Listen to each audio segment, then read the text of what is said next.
അള്ളാഹു എന്ന പേര് അത് മലയാളത്തിലും അങ്ങനെ തന്നെയാണ്, അത് ഇംഗ്ലീഷിലും അങ്ങനെ തന്നെയാണ്, അത് എല്ലാ ഭാഷയിലും അങ്ങനെ തന്നെയാണ്. അതുകൊണ്ട് അങ്ങനെ തന്നെ പറയാൻ പറ്റുമെങ്കിൽ അങ്ങനെ തന്നെയാണ് പറയേണ്ടത്. പിന്നെ ചിലപ്പം ചിലയിടത്ത് വാശി പിടിച്ചാൽ നടക്കൂല. അതുകൊണ്ട് ചിലപ്പോൾ നമ്മൾ ദൈവം, ഈശ്വരൻ എന്നൊക്കെ പറയുമെന്ന് മാത്രമേ ഉള്ളൂ. അതൊന്നും അള്ളാൻ്റെ പേരല്ല. അള്ളാൻ്റെ പേര് അള്ളാഹ് തന്നെയാണ്.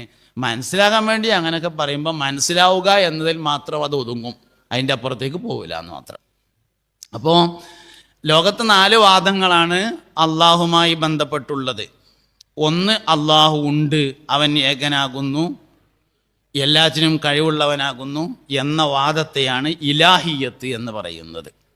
രണ്ടാമത്തെ വാദം ഇനാദിയത്ത് എന്ന് പറഞ്ഞതാണ്. ഇതിന് നേരെ ഓപ്പോസിറ്റാണ്. ഇനാദിയത്ത് എന്ന് പറഞ്ഞാൽ നിരീശ്വരവാദം, അള്ളാഹു ഇല്ല എന്ന വാദമാണ് ഇനാദിയത്ത്. മൂന്നാമത്തെ ഒരു വാദമുണ്ട്, അതിന് ലാ അതിരിയത്ത് എന്ന് പറയും. ഉണ്ടോ ഇല്ല എന്നുള്ളത് അറിയില്ല, ഉണ്ടായാലും കുഴപ്പമില്ല ഇല്ലെങ്കിലും കുഴപ്പമില്ല, അങ്ങനത്തെ ഒരു കൂട്ടര്. അതാണ് ലാ അതിരിയത്ത് എന്ന് പറഞ്ഞത്. നാലാമത്തെ ഒരു വാദമുണ്ട്, അതിനെ ഇന്ദിയത്ത് എന്ന് പറയും. ഇന്ദിയത്ത് എന്ന് പറഞ്ഞാൽ അവനാന് പോയിച്ച മാതിരിയൊക്കെ അവനാൻ പറയാം, അവനാന് തോന്നിയ മാതിരിയൊക്കെ പറയാം. അതിനാണ് ഇന്ദിയത്ത് എന്ന് പറഞ്ഞത്. അതിൽ വളരെ കടന്ന വാദങ്ങളൊക്കെ ഉണ്ട്. ഒരാൾക്ക് എന്താണോ മനസ്സിലായത് അത് തന്നെയാകുന്നു അവൻ്റെ ദൈവം എന്നൊക്കെ പറയും. അതിലൊക്കെ പറയുന്ന പേരാണ് ഇന്ദിയത്ത് എന്ന് പറഞ്ഞത്. ഇങ്ങനെ 4 വാദങ്ങളാണ് ഈ വിഷയവുമായി ബന്ധപ്പെട്ടിട്ടുള്ളത്. ഇതിൽ സംസാരം എല്ലാവരേറ്റും നടക്കും, അതേസമയത്ത് സംവാദം ഇനാദിയത്തുമായിട്ടാണ് നടക്കുക. ഇലാഹിയത്തിൻ്റെ നേരെ ഓപ്പോസിറ്റുള്ള ഇനാദിയത്ത് എന്ന് പറയുന്ന കൂട്ടരായിട്ടാണ് നടക്കുക. അപ്പോൾ ഒരേ വിഷയത്തിൽ തന്നെ 2 വാദങ്ങൾ ഉണ്ടാകുമ്പോഴാണ് അതിൽ സംവാദം സാധ്യമാകുന്നത്. അപ്പം നമ്മളെ വാദം ഇപ്പോൾ ഈ വിഷയം ഏത് വിഷയം എടുത്താലും, നിരീശ്വരവാദം എടുത്താലും, യുക്തിവാദം എടുത്താലും, ലിബറലിസം എടുത്താലും, എങ്ങനെ എന്തെടുത്താലും ആദ്യം 3 കാര്യങ്ങളാണ് ഏത് വിഷയത്തിലും പഠിക്കേണ്ടത്. 3 കാര്യങ്ങളാണ്. എന്താണ് ആ സംഭവം? അതാണ് ഒരു കാര്യം. അപ്പോൾ ഖലാ ഖദറിലെ വിശ്വാസമാണെങ്കിൽ 3 കാര്യങ്ങളാണ്. എന്താണ് ഖലാ ഖദറിലെ വിശ്വാസം? 2, എന്തിനാണ് അങ്ങനെ വിശ്വസിക്കുന്നത്? അതാണ് രണ്ടാമത്തത്. മൂന്നാമത്തേത്, ഇതിനെതിരെയുള്ള വിമർശനങ്ങൾക്ക് മറുപടി എന്താണ്? നമ്മൾ മൂന്നാമത്തതാണ് ആദ്യം പഠിക്കുക. അത് തന്നെയാണ് നമ്മളെ കുഴപ്പം. വിമർശനത്തിൻ്റെ മറുപടിയാണ് നമ്മൾ ആദ്യം പഠിക്കുക. ഓലങ്ങനെ പറഞ്ഞു, അത് തെറ്റാകുന്നു എന്ന്. നമ്മളെന്താ പറയണതെന്ന് ചോദിച്ചാൽ നമുക്ക് യാതൊരു ഐഡിയ ഉണ്ടാവില്ല. അങ്ങനെയാണ്. സ്ത്രീകളും പള്ളിയും എന്ന വിഷയത്തിൽ നമ്മളെന്താ പറയണത്? പരപുരുഷന്മാർ പങ്കെടുക്കുന്ന ജുമാ ജമാഅത്തുകൾക്ക് വേണ്ടി സ്ത്രീകൾ വീട്ടിൽ നിന്ന് പുറപ്പെടാൻ പാടില്ലാത്തതാകുന്നു. കാരണം നബി സല്ലല്ലാഹു അലൈഹി വസല്ലം തങ്ങളോട് നിസ്കരിക്കാൻ വേണ്ടി പള്ളിയിൽ വരാൻ താല്പര്യം പ്രകടിപ്പിച്ച സ്ത്രീയോട് നിനക്ക് നിന്റെ വീടാണ് ഉത്തമമെന്ന് നബി സല്ലല്ലാഹു അലൈഹി വസല്ലം പറഞ്ഞിരിക്കുന്നു. ഇതാണ് നമ്മൾ പറയണത്. എല്ലാ വിഷയത്തിലും ആദ്യം നമ്മളെന്താ പറഞ്ഞതെന്ന് നമുക്കറിയണം, എന്നിട്ടല്ല പിന്നെ രണ്ടാമത്തതാണ് മറ്റോരെന്താ പറഞ്ഞതെന്ന്. 1, നമ്മളെന്താ പറയണത്, 2, എന്തിനാണ് അങ്ങനെ പറയുന്നത്, മൂന്നാമത്തെ കാര്യമാണ് ഇതിനെ വിമർശിക്കുന്നവർ എന്ത് പറയുന്നു, അതിൻ്റെ മറുപടി എന്താകുന്നു. അപ്പം എല്ലാ കാര്യത്തിലും ഒന്നാമത്തെ കാര്യം ആദ്യം പഠിക്കണം, ഇലാഹിയത്ത് എന്നാൽ എന്താണ്, എന്നിട്ട് ബാക്കിയുള്ളത്. അതുപോലെ ഓരോന്നും പഠിക്കുമ്പോൾ നിരീശ്വരവാദം പഠിക്കുമ്പോൾ നിരീശ്വരവാദം എന്നാൽ എന്താകുന്നു, യുക്തിവാദം പഠിക്കുമ്പോൾ യുക്തിവാദം എന്നാൽ എന്താണ്, ലിബറലിസം എന്നാൽ എന്താണ്, ഇങ്ങനെ ഓരോ സാധനവും എന്താണ് എന്നാണ് ആദ്യം പഠിക്കേണ്ടത്. നിരീശ്വരവാദം എന്ന് പറഞ്ഞാൽ ഈശ്വരൻ ഇല്ല എന്ന വാദമാണ് നിരീശ്വരവാദം. ഇതിൻ്റെ നേരെ ഓപ്പോസിറ്റ് ഇലാഹിയത്ത്, അള്ളാഹു ഉണ്ട് എന്ന വാദമാണ് ഇലാഹിയത്ത് എന്ന് പറയുന്നത്. അള്ളാഹു ഉണ്ട് എന്ന് പറഞ്ഞാൽ എങ്ങനെയുണ്ട്? അള്ളാഹു വാജിബാണ്, ഉണ്ടാകൽ വാജിബായതിനാൽ ഉണ്ട്. അള്ളാഹു മൗജൂദുൻ ഖദീമുൻ ബാഖി മുഖാലിഫുല്ലിൽ ഖൽഖി ബിൽ ഇത്ലാഖ്. ഏറ്റവും അടിസ്ഥാനപരമായ വിശ്വാസങ്ങൾ ഈ കാര്യങ്ങളാണ്. 1, അള്ളാഹു മൗജൂദുൻ. 2, ഖദീമുൻ ബാഖി, അത് രണ്ടും കൂടി ഒന്നാണ്. മൂന്നാമത്തേത് മുഖാലിഫുല്ലിൽ ഖൽഖി ബിൽ ഇത്ലാഖ്, ഇത് ഒന്നുമാണ്. അങ്ങനെ 4 എന്നും വേണമെങ്കിൽ പറയാം, അല്ലെങ്കിൽ 3 എന്നും പറയാം. ഖദീമും ബാക്കിയും കൂടി ഒന്നാക്കിയിട്ടും പറയാം, വേറെ ആക്കിയിട്ടും പറയാം. അഹ്മദ് അൽ മർസൂഖി റളിയല്ലാഹു അൻഹുവിൻ്റെ പാട്ടാണ് അള്ളാഹു മൗജൂദുൻ ഖദീമുൻ ബാക്കി. ചെറിയ കുട്ടികളായ നമ്മളെ സമയത്ത് വരെ മദ്രസയിലെ പാഠപുസ്തകത്തിലൊക്കെ ഉണ്ടായിരുന്നു, അള്ളാഹു മൗജൂദുൻ ഖദീമുൻ ബാക്കി മുഖാലിഫുൻ ലിൽ ഖൽഖി ബിൽ ഇത്ലാഖി വഖായിമുൻ ഗാനി വവാഹീദുൻ വഹൈ ഖാദിർ മുരീദുൻ അലിമുൻ ബികുല്ലി ഷൈ സമീഉനിൽ ബാസിറു വൽ മുതകല്ലിമു ലഹു സിഫാത്തുൻ സബഅത്തുൻ തന്തളിമു. അഹ്മദ് അൽ മർസൂഖി കണ്ണ് കാണാത്ത ആളായിരുന്നു, 2 കണ്ണും കാണാത്ത ആളാണ്. വലിയ സൂഫിയായ മനുഷ്യനാണ്. അദ്ദേഹം ഒരിക്കൽ ഉറക്കത്തിൽ മുത്തുനബിയെ കണ്ടു സല്ലല്ലാഹു അലൈഹി വസല്ലം. ഉറക്കത്ത് കാണാൻ കണ്ണു വേണ്ടാന്ന് മനസ്സിലാവും. അപ്പം നമുക്ക് ഉറക്കത്ത് കാണാൻ കണ്ണു വേണ്ട, ചിലപ്പോൾ നമുക്ക് കാണാത്തതിൻ്റെ കാരണം കണ്ണുണ്ടായതേക്കാരെന്നൊക്കെ തോന്നും. അങ്ങനെയാണ്. അഹമ്മദ് അൽ മർസൂഖ് ഏതായാലും കണ്ണ് കാണാത്ത ആളാണ്. ഉറക്കത്തിൽ കണ്ണ് കാണാത്ത കുറേ ആൾക്കാർ നമ്മൾ താരീഖിൽ പഠിച്ചാൽ കിട്ടും. അബുൽ ഹസൻ അലിയിനി ഷാദുലി റളിയല്ലാഹു അൻഹു, ഷാദുലി തരീഖത്തിൻ്റെ ഒന്നാം കണ്ണിയായ അബുൽ ഹസൻ അലിയിനി ഷാദുലി റളിയല്ലാഹു അൻഹു ജീവിതത്തിൻ്റെ ഒരു ആദ്യ ഭാഗം പിന്നിട്ടതിന് ശേഷം കണ്ണിൻ്റെ കാഴ്ച മുഴുവനായിട്ടും നഷ്ടപ്പെട്ടു. ഇമാം ബുഖാരി റളിയല്ലാഹു അൻഹു നേരെ ഓപ്പോസിറ്റാണ്. ജീവിതത്തിൻ്റെ ആദ്യ കാലഘട്ടത്തിൽ കാഴ്ച ഉണ്ടായിരുന്നില്ല, പിന്നീട് കാഴ്ച വന്നു. അങ്ങനെ ചരിത്രത്തിൽ പലതും ഉണ്ടാവും. എന്തുകൊണ്ട് ആദ്യഘട്ടം പിന്നിട്ട് പിന്നീട് കാഴ്ച നഷ്ടപ്പെട്ടു എന്നതിൻ്റെ ഉത്തരം, സ്വർഗത്തിലാദ്യം റബ്ബിനെ കാണുന്നത് കണ്ണിന് കാഴ്ച നശിച്ചവൻ തന്നെയാണത് എന്നാണ്. കണ്ണിന് കാഴ്ചയില്ലാത്തവരാണ് സ്വർഗത്തിൽ ആദ്യം അള്ളാഹുവിനെ കാണുക എന്നാണ്. അപ്പോൾ അഹമ്മദ് അൽ മർസൂഖി കണ്ണ് കാണാത്ത ആളായിരുന്നു. മുസ്തഫായ നബി സല്ലല്ലാഹു അലൈഹി വസല്ലം തങ്ങൾ ഒരു ദിവസം ഉറക്കത്തിൽ കണ്ടു. കൂടെ സഹാബത്തൊക്കെ ഉണ്ട്. അബൂബക്കർ സിദ്ദീഖ് റളിയല്ലാഹു അൻഹു, ഉമർ ഖത്താബ് എല്ലാവരും ഉണ്ട്. നബി തങ്ങൾ അഹമ്മദ് അൽ മർസൂഖിയോട് പറഞ്ഞു, മർസൂഖി, സാധാരണ മനുഷ്യന്മാരുടെ ഈമാനിന് കുഴപ്പമില്ലാതിരിക്കാൻ പറ്റുന്ന ഒരു പാട്ടെന്താ നിങ്ങൾക്ക് പാടിയാൽ എന്ന് ചോദിച്ചു. അല്ല, അഹമ്മദ് അൽ മർസൂഖി പറഞ്ഞു, നബിയെ, എനിക്കങ്ങനെ പാട്ടൊന്നും പാടാൻ അറിയില്ലല്ലോ പറഞ്ഞു. അതിൽ കൂടെ ഉണ്ടായിരുന്ന സഹാബത്ത് പറഞ്ഞു, അറിയില്ല എന്നൊന്നും പറയണ്ടടാ, മുണ്ടാതെ നിന്നാൽ മതി പറഞ്ഞു. അതല്ലോ വലിയൊരു നിലപാടിൽ വെച്ച ഏറ്റവും വലിയ നിലപാട് മുണ്ടായിരിക്കുക എന്നുള്ള നിലപാടാണ്. അതുകൊണ്ട് മുണ്ടാതിരുന്നാൽ മതിയായിരുന്നു. അപ്പം മൂപ്പര് മുണ്ടാതെ നിന്നപ്പോൾ നബി തങ്ങൾ അരവരി പാടിക്കൊടുത്തു എന്നാണ്. മുസ്തഫ നബി സല്ലല്ലാഹു അലൈഹി വസല്ലം തങ്ങൾ ജീവിതത്തിൽ ഒരിക്കലും ഒരു വരി പാട്ട് മുഴുവൻ പാടിയിട്ടില്ല. പാട്ട് കേൾക്കലുണ്ട്, പാട്ടിനെ കുറിച്ച് അഭിപ്രായം പറയലുണ്ട്, അരവരി പറയലുണ്ട്. അങ്ങനെയാണ്. ഇങ്ങോട്ടല്ലല്ലോ, അല്ല, മോട്ടർ ഇടാനാണ്. അപ്പോൾ അതെല്ലാം നമ്മളെ കൊണ്ട് നടക്കില്ല. അവ എന്താ വെച്ചാൽ പിന്നെ സ്വിച്ച് എവിടെയെന്ന് അറിയില്ല എന്നല്ല, അല്ല ചെയ്യൂല എന്നല്ല. അപ്പം പിന്നെ എന്തായാലും പിന്നെ നബി സല്ലല്ലാഹു അലൈഹി വസല്ലം തങ്ങൾ പാട്ടിനെ കുറിച്ചുള്ള അഭിപ്രായങ്ങൾ ധാരാളം പറഞ്ഞിട്ടുണ്ട്. പല കവിതകളെ കുറിച്ച് അഭിപ്രായം പറഞ്ഞിട്ടുണ്ട്. പാട്ട് കേൾക്കലുണ്ട്. സ്ഥിരമല്ല കേട്ടോ, എപ്പോഴും പാട്ട് കേൾക്കൊന്നുമില്ല. എന്നാലും നബി തങ്ങൾ സല്ലല്ലാഹു അലൈഹി വസല്ലം പാട്ട് കേൾക്കുകയും പാട്ട് ആസ്വദിക്കുകയും ചെയ്യാറുണ്ട്. മുഴുവനായിട്ടും ഒരു പാട്ട് പാടിയിട്ടില്ല, അരവരിയാണ് പാടിയിട്ടുള്ളത്. പാട്ട് പാടിയ അമ്പിയാക്കൾ ഉണ്ടായിട്ടുണ്ട്. ദാവൂദ് നബി അലൈഹി ഇസ്ലാം പാട്ട് പാടിയിട്ടുണ്ട്. ദാവൂദ് നബി അലൈഹി ഇസ്ലാമിൻ്റെ വേദഗ്രന്ഥം പദ്യരൂപത്തിലുള്ളതായിരുന്നു. ഇഞ്ചീൽ, തൗറാത്ത്, സബൂർ, പഴയ നിയമവും പുതിയ നിയമവും. ഇഞ്ചീൽ നമ്മൾ അധികവും കാണാത്തതാണ്. അത് സംഭവം തൗറാത്തിൻ്റെ ബൈബിളിൻ്റെ കൂടെ തന്നെ ഉണ്ട്, അവസാന ഭാഗത്തുണ്ടാവും.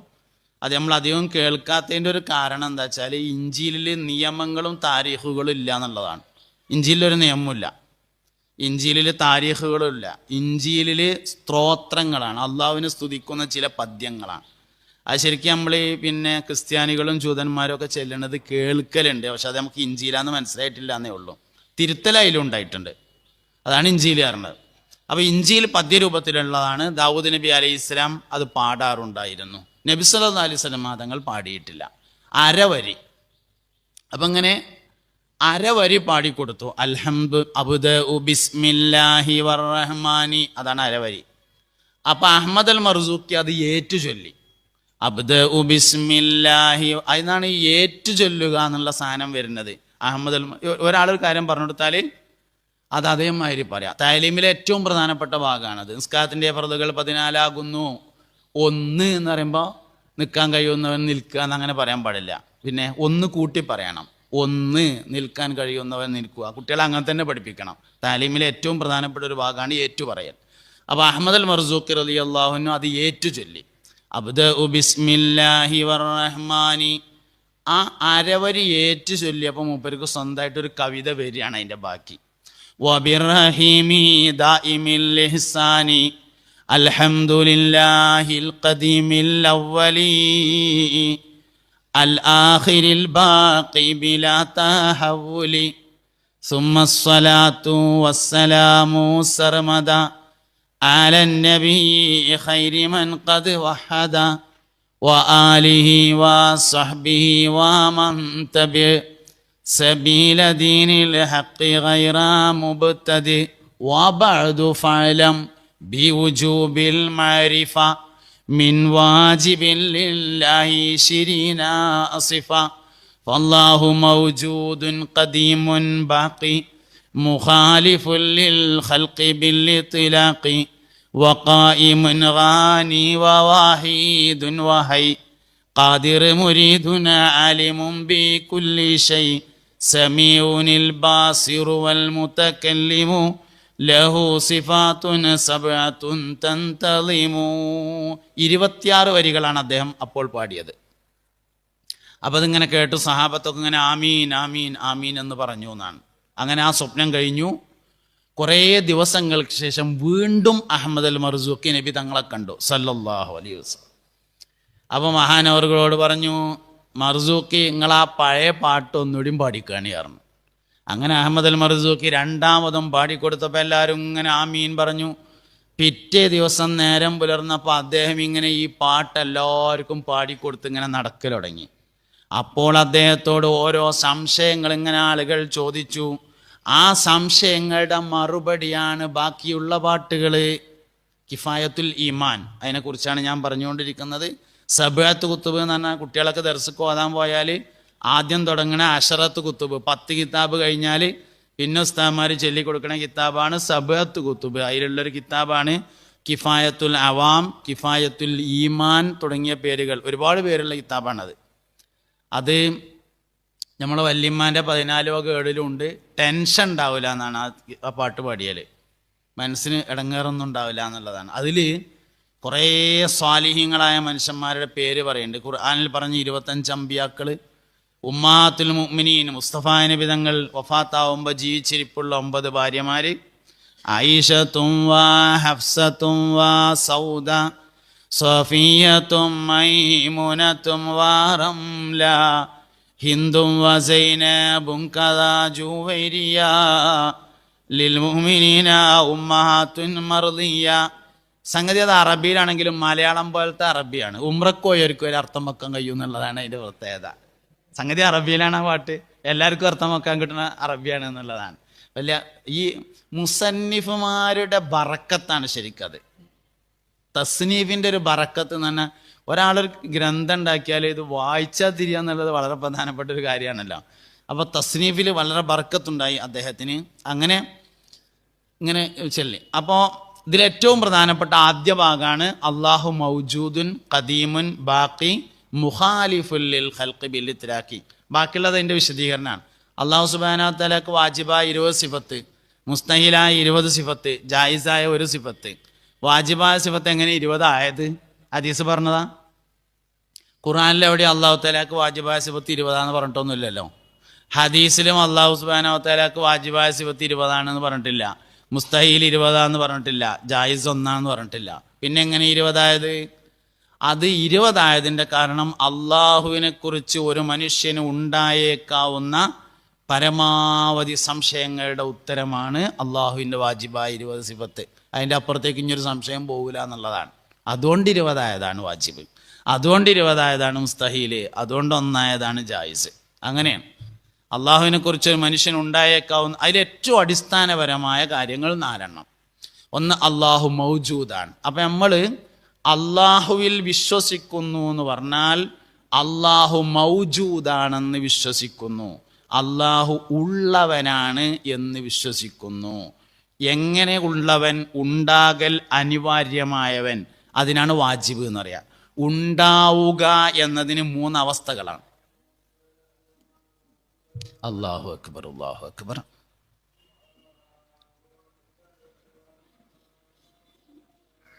لا إله إلا الله اللهم صل على محمد اللهم رب هذه الدعوة التامة والصلاة القائمة آت محمدا الوسيلة والفضيلة والدرجة الرفيعة باس مقاما محمودا الذي وعدته وارزقنا شفاعته يوم القيامة إنك لا تخلف الميعاد. الله لا إله إلا هو الحي القيوم لا تأخذه سنة ولا نوم له ما في السماوات وما في الأرض من ذا الذي يشفع عنده إلا بإذنه يعلم ما بين أيديهم وما خلفهم ولا يحيطون بشيء من علمه إلا بما شاء وسع كرسيه السماوات والأرض ولا يؤوده حفظهما وهو العلي العظيم. മുഅ്മിനീങ്ങളെ, ഉണ്ടാവുക എന്നതിന് 3 അവസ്ഥകളാണ്. നമ്മൾ കുറച്ച് അറബി ചേർത്ത് പറഞ്ഞാൽ നമുക്ക് വേഗം മനസ്സിലാവും. അങ്ങനെയാണല്ലോ. ഒന്ന് മുംകിൻ, അതുണ്ടാവലാണ്. 2 മുഹാൽ, അതുണ്ടാവലാണ്. 3 വാജിബ്, അതുണ്ടാവലാണ്.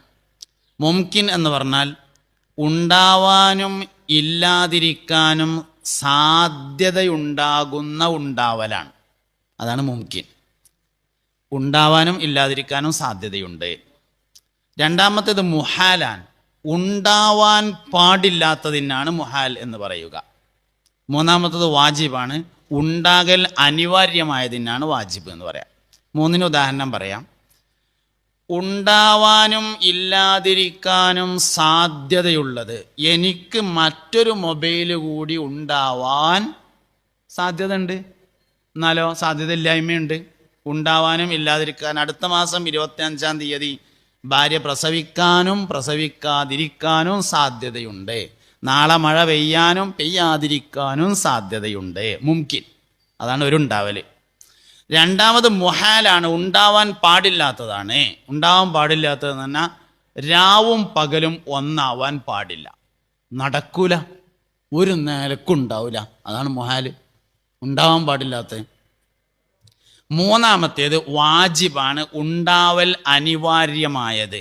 അതായത് വെള്ളമുണ്ട് എന്നാൽ വെള്ളപ്പാത്രം ഉണ്ടാവൽ അനിവാര്യമാണ്. സാധനം അല്ലെങ്കിൽ ആ സാധനം നിൽക്കൂല. വെള്ളം ഉണ്ടെങ്കിൽ ആ വെള്ളത്തിൻ്റെ സ്പേസ്, ലർഫ്, അതിൻ്റെ ഒരു പാത്രം ഉണ്ടാവുക എന്നത് അനിവാര്യമാണ്. അപ്പം മുംകിൻ, ഉണ്ടാവാനും ഇല്ലാതിരിക്കാനും സാധ്യതയുള്ളത്.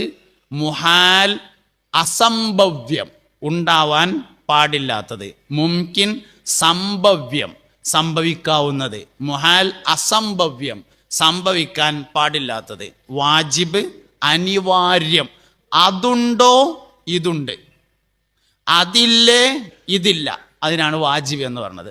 അള്ളാഹുവിൻ്റെ ഉണ്ടാവുക എന്നത് വാജിബാണെന്നാണ് നമ്മൾ പറയുന്നത്. അള്ളാഹുവിൻ്റെ സിഫത്തിൽ ഒന്നാമത്തേത് വാജിബ്. അപ്പം എന്താണ് ഈ വാജിബ്? ഇത് നമ്മളെന്താ വിശ്വസിക്കണതെന്നും നമ്മളെന്താ പറയണതെന്നും മനസ്സിലാക്കാൻ ഈ സമയം ഉപയോഗിച്ചാൽ ബാക്കിയുള്ളത് സിമ്പിളായിരിക്കും. KL 730293 എന്ന വാഹനം ഒന്ന് മാറ്റി കൊടുക്കണം. അപ്പോൾ അള്ളാഹുവിൻ്റെ ഇവിടെ ഇല്ല ആള്, ചിലപ്പം ഇവിടെ ഉണ്ടായിക്കോണമെന്നില്ല, എന്തായാലും ആരും. അപ്പോൾ അതാണ് പിന്നെ വാജിബ് എന്ന് പറയുന്നത്, ഉണ്ടാവൽ അനിവാര്യമായത്. ഇത് ശ്രദ്ധിക്കണം നിങ്ങൾ, ഇത് ചെറിയ ശ്രദ്ധ പോയ സാധനം പോകും. എന്നാൽ ഇതൊക്കെ പറഞ്ഞു കഴിഞ്ഞിട്ട് അവസാനം പറയാനുള്ളത് എന്താ വെച്ചാൽ, ഈമാണ്ടാണ് ഇപ്പോൾ ഇതുകൊണ്ടൊന്നുമല്ല, മുത്തുനബിനോട് താല്പര്യമുണ്ടോ ബാക്കിയൊന്നും വേണ്ട, ഈമാണ്ടായിക്കോളും. മുത്തുനബിനോട് താല്പര്യം കുറഞ്ഞാൽ സല്ലല്ലാഹു അലൈഹി വസല്ലം വേറെ എത്ര ബുദ്ധിപരമായി നമ്മൾ അവതരിപ്പിച്ചിട്ടും കാര്യമില്ല, ഈമ നിൽക്കൂല, ആ സാധനം പോകും. അതുകൊണ്ട് അത് നമ്മൾ അടിസ്ഥാനപരമായിട്ട് മനസ്സിലാക്കി വെക്കണം. ഒരാൾക്ക് ഈമാൻ ഉണ്ടാക്കാനാണ് നമ്മളെ ഉദ്ദേശമെങ്കിൽ മുത്തുനബിനോട് താല്പര്യം ഉണ്ടാക്കുക എന്നുള്ളതാണ് അതിനുള്ള വയ്യ്. സല്ലല്ലാഹു അലൈഹി വആലിഹി വസഹ്ബിഹി വസല്ലം. എന്നാലും നമ്മളൊക്കെ പഠിച്ചിരിക്കേണ്ടതാണ്, സംഗതിയൊക്കെ മനസ്സിലാക്കിയിരിക്കേണ്ടതാണ്. വാജിബ് എന്ന് പറഞ്ഞാൽ ഉണ്ടാവൽ. അപ്പോൾ അള്ളാഹു ഉണ്ട് എന്നത് എങ്ങനെ ഉണ്ട് നമ്മൾ വിശ്വസിക്കുന്നത്?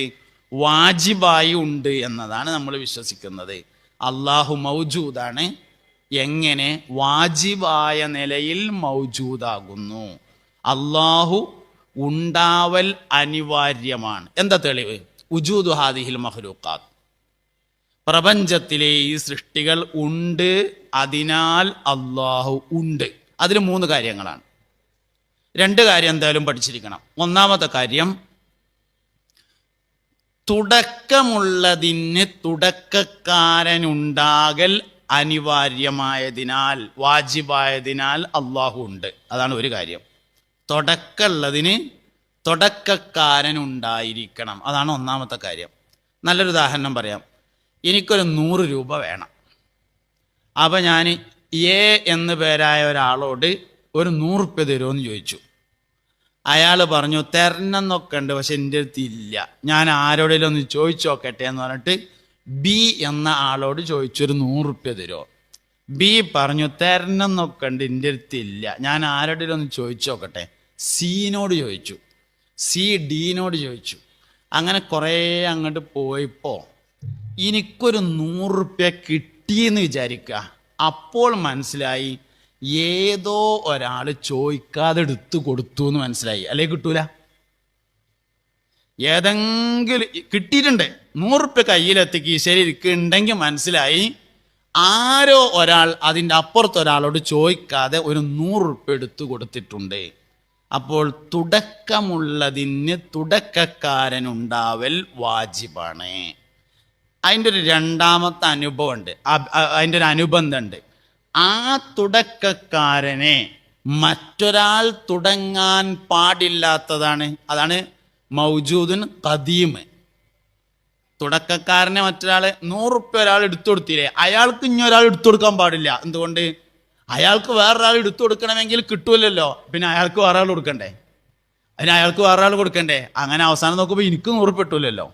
കിട്ടി എന്നാൽ മനസ്സിലായി ഒരാൾ തുടങ്ങിയിട്ടുണ്ടെന്ന്. അതിൻ്റെ അനുബന്ധമാണ് അയാളെ മറ്റൊരാൾ തുടങ്ങാൻ പാടില്ല എന്നത്. അപ്പോൾ അള്ളാഹു വാജിബാണ്. ഈ പ്രപഞ്ചത്തിൽ കണ്ടു കാണപ്പെട്ട എല്ലാ സാധനങ്ങൾക്കും തുടക്കമുണ്ട്. അതിനാൽ അതിനൊരു തുടക്കക്കാരനുണ്ടായിരിക്കണം എന്നതിനാൽ അള്ളാഹു, ഇതാണ് ഒരു കാര്യം. ഇനി അതിൽ മനസ്സിലാക്കേണ്ട രണ്ടാമത്തെ ഒരു കാര്യമുണ്ട്. അതൊക്കെ നമ്മൾ കുട്ടികൾ, സ്കൂൾ കുട്ടികളൊക്കെ ഉള്ളതുകൊണ്ട് എന്തായാലും മനസ്സിലാക്കിയിരിക്കണം. ഡിസൈൻ ഉള്ള എല്ലാ വസ്തുക്കൾക്കും ഡിസൈനർ ഉണ്ടായിരിക്കണം. ആ ഡിസൈനറെ മറ്റൊരാൾ ഡിസൈൻ ചെയ്യാൻ പാടില്ലാത്തതാണ്. ഉദാഹരണമായിട്ട് ഈ ചുമരുമേ ഒരു ചിത്രമുണ്ട്.